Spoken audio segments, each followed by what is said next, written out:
Alright, welcome to this episode of my playthrough of The Witcher 3 Wild Hunt. We've been exploring some of the points of interest around South Velen. We're trying to get to the other side of this mountain with the big tree on top of it here. I've reached the edge of the world, so the game says. I disbelieve, but there's also a wyvern, a fork tail and a basilisk or something like that flying around it, which are very high level, and accidentally I let them sneak up on me. So without any further ado, let's see if we can get to the other side of the mountain one way or another.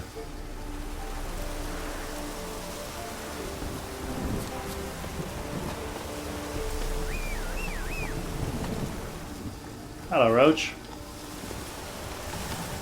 Let's go!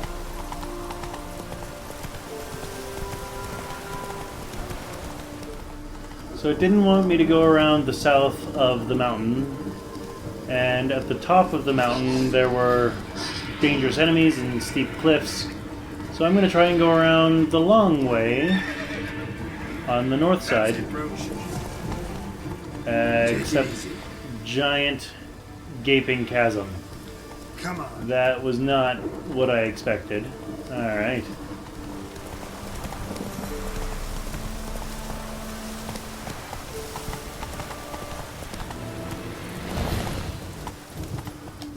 Ooh, there's a thing here. What did I stumble upon? Oh, this is one of the points of interest I've been to before. It's got the bilge hag. Okay. But I want to go this way. Yeah, level 20 bilge hag. That looks like a fiend. I've encountered one of them before. That fiend was level 20. Let's go. What is this one? Level 16. This is one that is not giving me a red skull.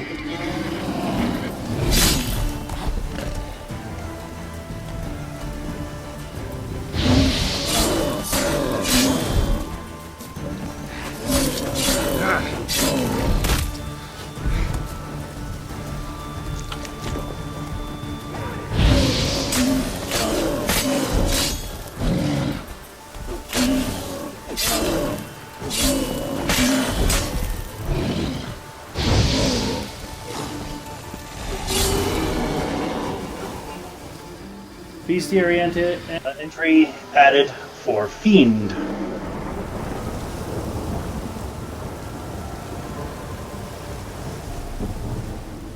So, the Fiend gave me a Lesser Blue Mutagen, a Fiend's Eye, a Monster Brain, Fiend Dung. Haha. Alright, I'm curious because I've encountered a couple of these now, so... Glossary, Bestiary... Not specters. Hybrids? No. Elementia? No. Cursed ones? Beasts? Okay. Draconids? No. Elementia? No. Hybrids? No. Insectoids? No. Necrophages? No. Ogroids, Neckers, no. Relicts, Crones, there we go. Fiends. Fiends. I regret to inform your grace that your grace's son fell while hunting a fiend. He died on the spot, along with his squire, his guide, the beaters, his peasant entourage, and his hounds. Kavengel, manager of the Villepin estate near Vizima. Fiends are walking mountains of muscle capped with horned, tooth-filled heads. Like their rarer cousins, Bumbakvetches, they live in thick forests, swamps, and bogs. When possible, they avoid humans, but when not possible, they kill them, and without much difficulty. Interesting. Godlings. This was what Johnny was. I did express a curiosity, but I didn't actually ever read the bestiary entry on this, so let's take a moment. Not too long ago, the areas around peasant hamlets were chock full of guardian spirits. Today it's nigh to impossible to spot a brownie, bucka, or luton, and godlings, they are always the first to go. Such is the price we pay for civilization's forward march. From the preface to The World We Have Lost by Professor Dorigari. Godlings, sometimes mistaken for Luton, are woodland creatures dwelling in burrows and moss-covered hollow stumps on the outskirts of human settlements. They are similar to children in behavior and appearance, and, like children, delight in mischief. Godlings are deeply rooted in their home territory and perform acts of care and guardianship to those dwelling near their burrows. They watch over people as well as animals, but shy creatures by nature, they try to do so while remaining unseen.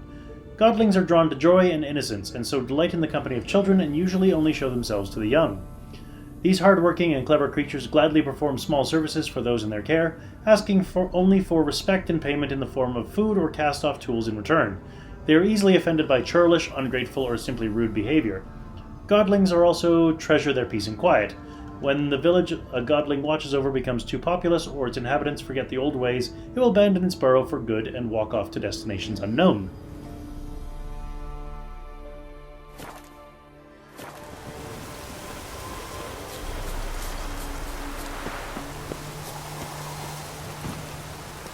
Let's go!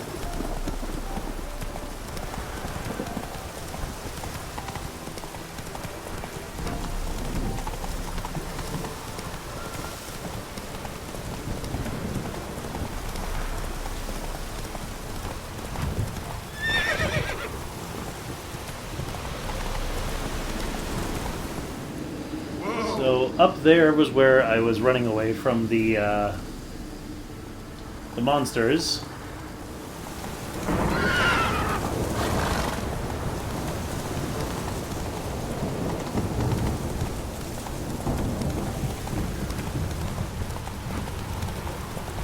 Get in! Whoa! And that is not something I can traverse. I gotta go down and around.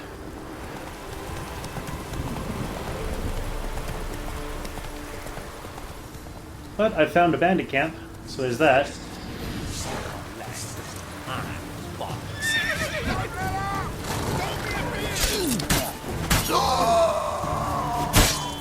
Not too late to surrender.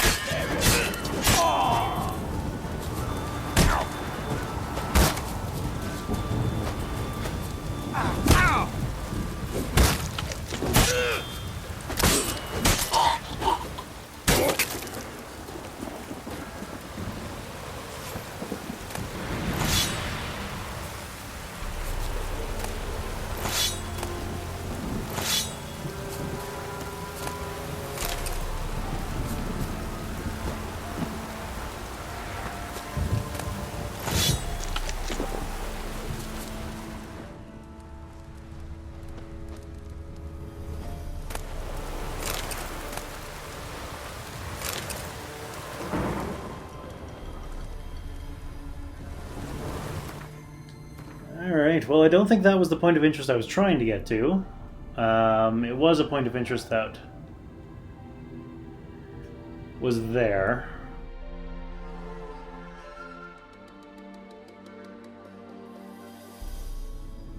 Yeah, it looks like I gotta start at this little village and then work my way up to the big tree thing from there.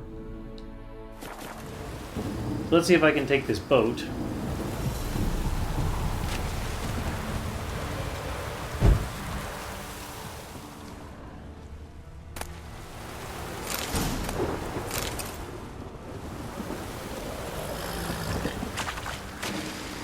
Nope, this is not a boat that I can take.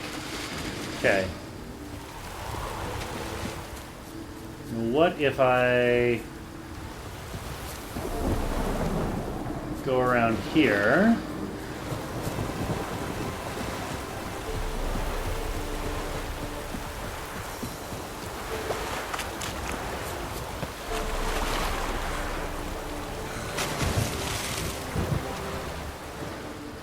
Oh, the game really doesn't want to make it easy to get here, does it?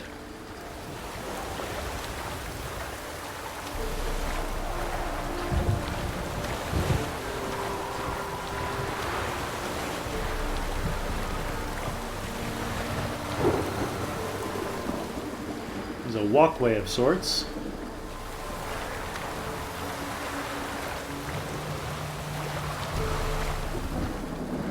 Here's the docks I saw. Road to Bald Mountain. Ah, haha.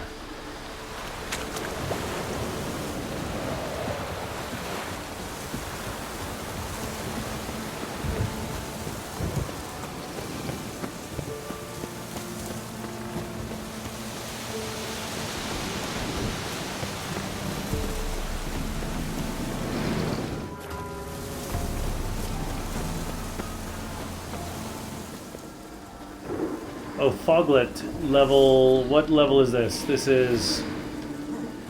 That had a skull. Level question mark, or 77. I don't know. Either way, what I do know is that that's a really high level.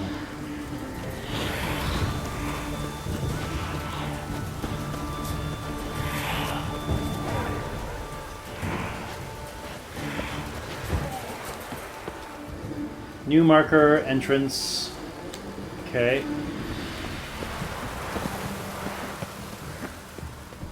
I have a very strong feeling that this is going to be a thing much, much, much later in the game.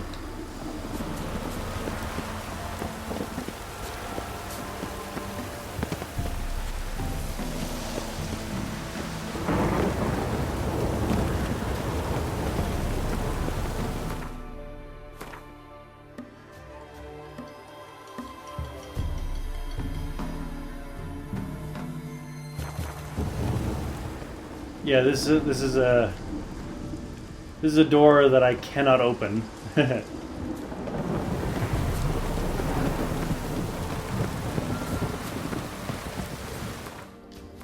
Is there a road that connects the two?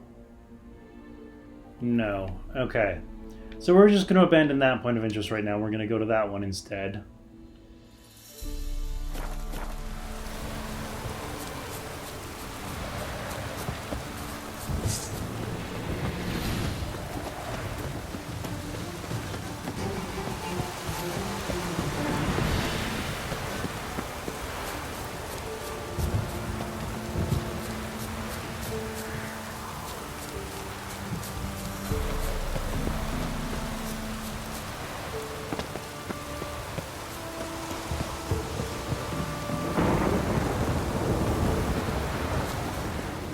Because yeah, the game is giving me pretty strong signs to say, hey, don't be here right now.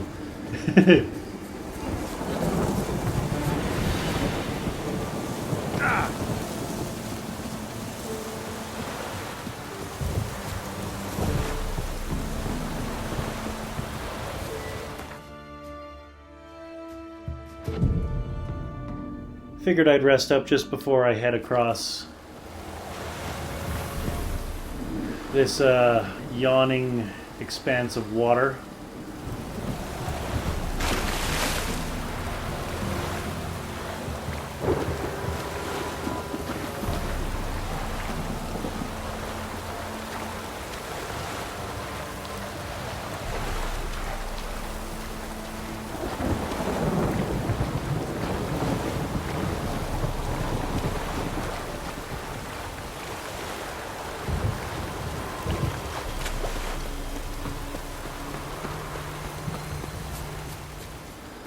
It's somewhat annoying because these points of interest here were added by some notice board or something in this area, and it added these ones down here, as opposed to, you know, anything over here adding these ones. But then it doesn't want you to be able to go from here this way, apparently. Ah, well, what can you do? Swim across a lake, apparently, is what you're gonna do. It's what I did, anyway.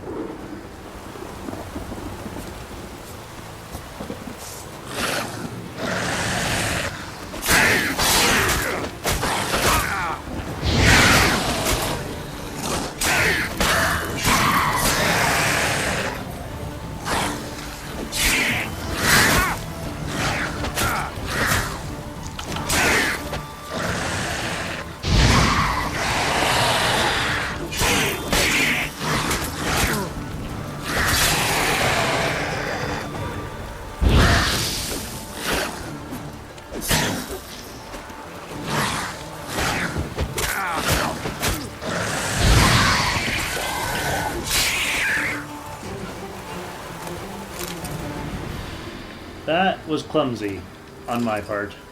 Very clumsy.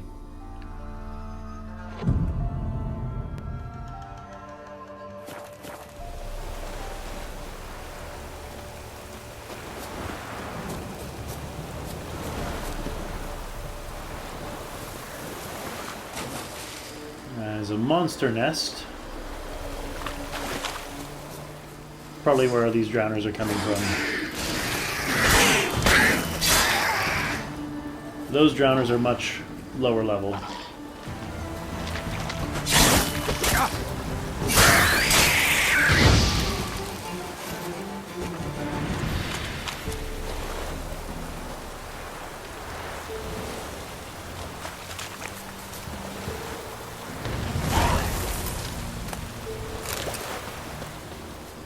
There's an X monster nest.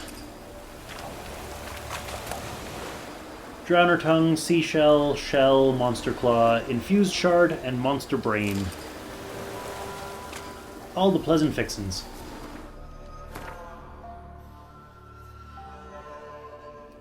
Alright, so next one's going to be this guy here.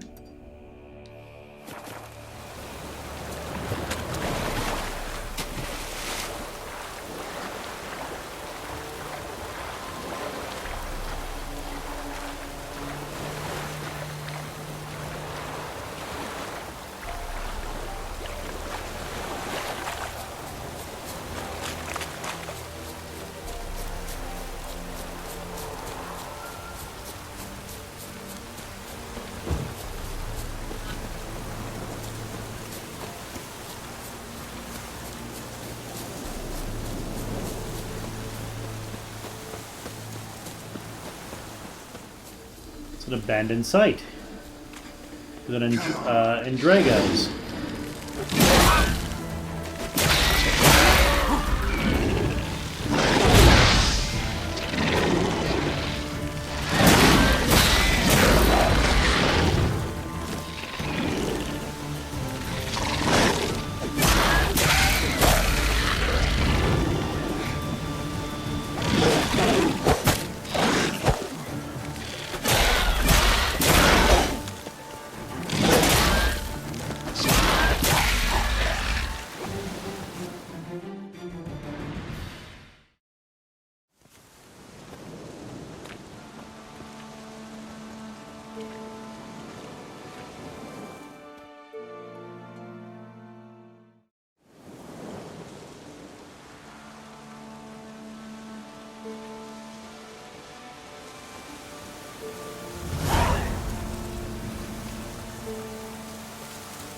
You know, Witcher, folk can say what they will.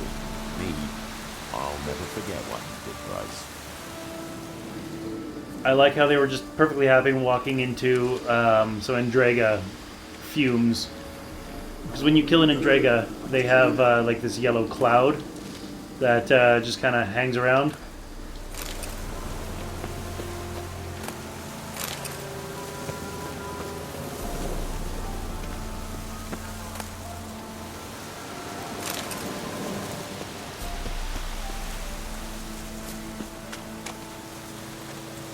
White as curd.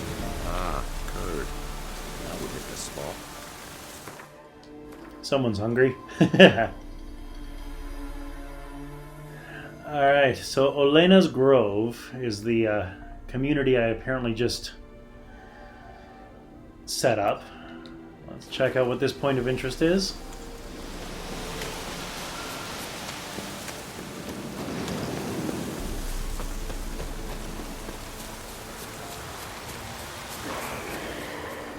Guarded treasure, the level 13 Al-Ghul.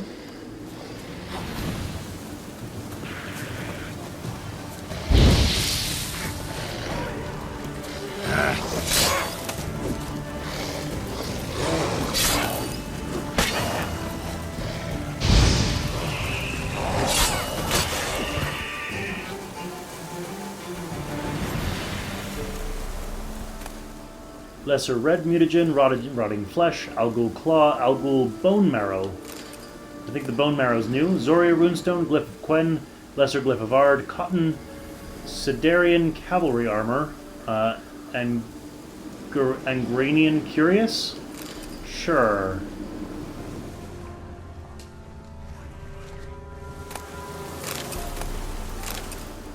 I'm just going to take a quick look at my equipment, see if I've got anything that is better than I currently have. I will see you on the other side.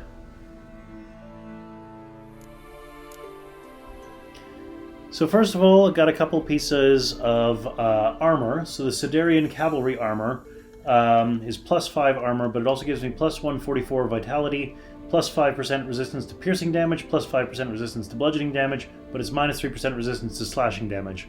Overall, I think it's a net positive.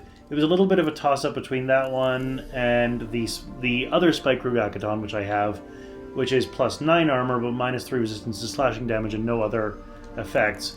So I think the Siderian Cavalry armor is going to be the best bet overall. So I'm going to equip it. There we go.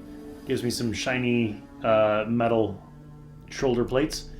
Also, the Tracker's boots are plus 4 armor, as well as plus 1 resistance to slashing damage and plus 8 resistance to burning. So they're going on. And the Tracker's trousers are minus 1 armor, but plus 4 resistance to piercing damage, plus 2 bludgeoning damage, and plus 6 slashing damage. They kind of have a bit of a funky look, though.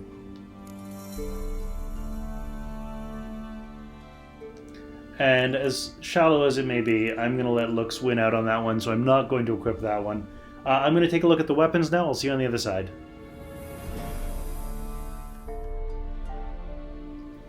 Alright, so I got a few things I'm going to do here. First of all, Tracking Bolt, plus 1 piercing damage, plus 120-second effect duration, plus 5 silver damage, plus 100 armor piercing, and plus 100% chance to cause bleeding. So I'm going to equip that one. The blunt crossbow bolt does more damage, but I also suppose these specialty bolts only have a limited number of. I only have a limited number of them. I'm also going to equip the Novigrad longsword because it's plus 7 damage. There we go. It was a tough between that one and the Carabella, because the Carabella doesn't do as much damage, but it has a extra critical hit chance and a chance to freeze. The other thing I'm going to equip is I'm going to equip this crossbow, which has plus 1.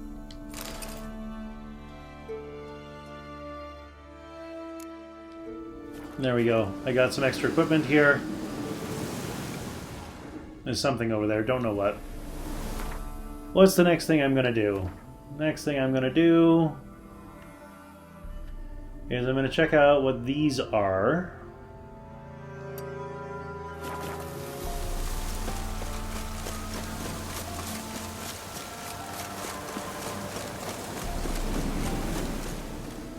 Oh, it's a necker.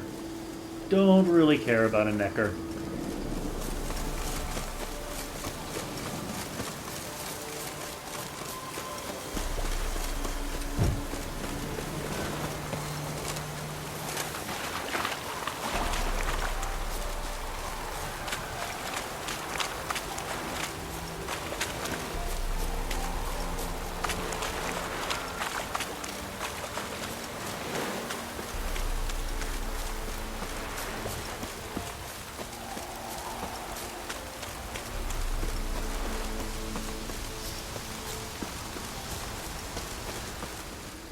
So what do we have here? Kind of looks a bit like a bandit camp or abandoned site or something.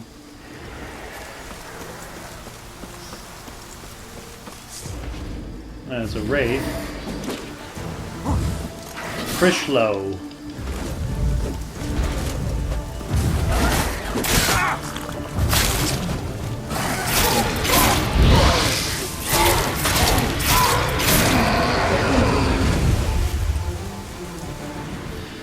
I didn't think a Wraith would be concerned with going over a cliff, but whatever. Emerald Dust, Spectre Dust, Wraith Mutagen, Essence of Wraith. Oh, I've gone drunk, apparently. Apparently my healing items are... That's a guarded treasure, okay. Not bad.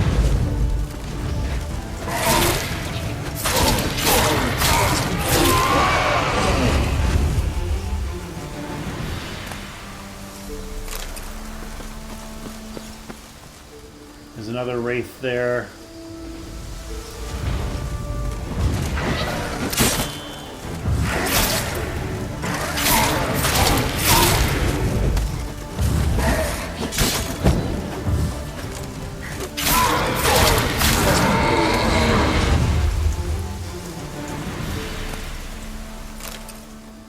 So good to know, I am apparently powerful enough to take on 3 level 16 wraiths.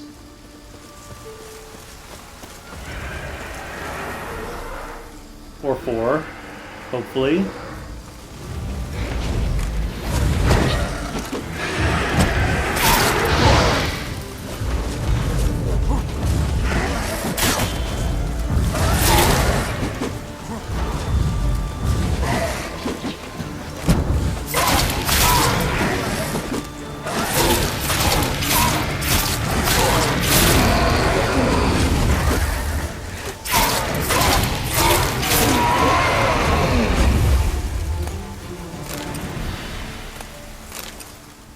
Five level 16 wraiths.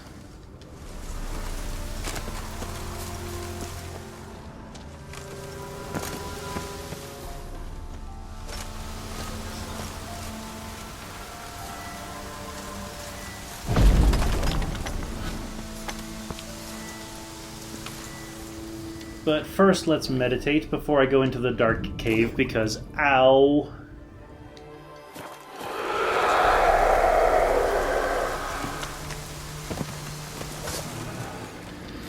Noon Wraith level 18. Apparently I need to use... This is one of the ones where I need to use Earden.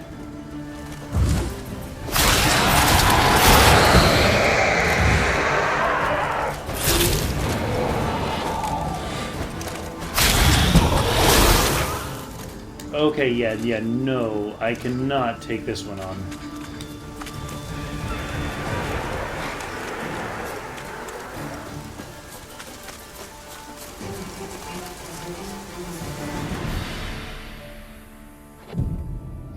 Accidentally rested for 2 hours, but, you know, whatever.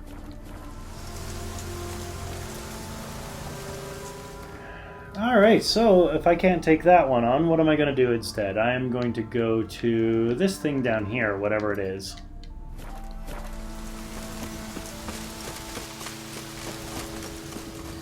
Actually, I just took a look at the time on this episode, and I am going to call an end to the episode here. You know the drill. Click over there. Join me next time as we head to the next point of interest. See you then.